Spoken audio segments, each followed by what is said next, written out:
अचानक एक नकली सिर नीचे गिर पड़ा, जिससे सांबियाओ इतना डर गया कि वह वहीं बेहोश हो गया।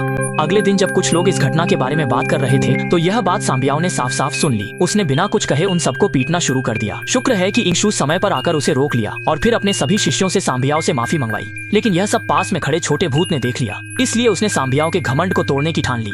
रात होने पर जब सांबियाओ वापस लौटा तो छोटा भूत अपनी असली रूप में आ गया और उसे डराने की तैयारी करने लगा।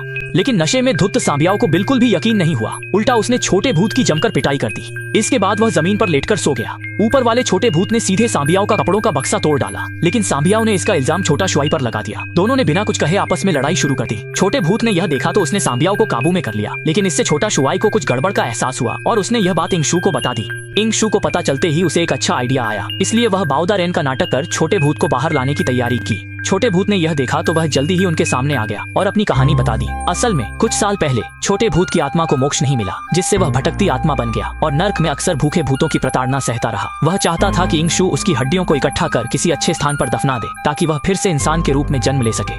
इसके बाद इंगशु ने छोटे भूत की हड्डियों को ढूंढ निकाला और एक शुभ जगह पर उन्हें दफना दिया। सबको लगा था कि यह मामला यहीं खत्म हो जाएगा, लेकिन उसी दिन जब इंगशु खाना खा रहे थे, अचानक शुरुआत में दिखाया गया दृश्य घटित हो गया। भूखे भूत ने यह देखकर अपनी शक्ति का इस्तेमाल कर सबको मारने की कोशिश की। गनीमत रही कि सबने मिलकर किसी तरह अपनी जान बचा ली। वे सब समझ रहे थे कि यह जरूर छोटे भूत का ही काम है, इसलिए शाओ शुआई ने उसकी हड्डियों को फिर से खोद निकाला। लेकिन जब वे वापस लौटे तो छोटा भूत उनसे मिला और साफ कहा कि यह सब उसने नहीं किया है। इंगशु ने यह देखकर तुरंत एक उपाय सोचा। उन्होंने काले कुत्ते के खून को लाल रंग में रंग कर एक बड़ा जाल बुना और उसे दीवार पर टांग दिया। फिर काले कुत्ते का खून उस रास्ते पर छिड़क दिया जहाँ से बुरा भूत गुजरेगा। जल्द ही भूखा भूत उस ओर आकर्षित होकर आ गया और आखिरकार इंगशु के जाल में पूरी तरह फंस गया। इसी वजह से सब लोग फिर से सुखी जीवन जीने लगे।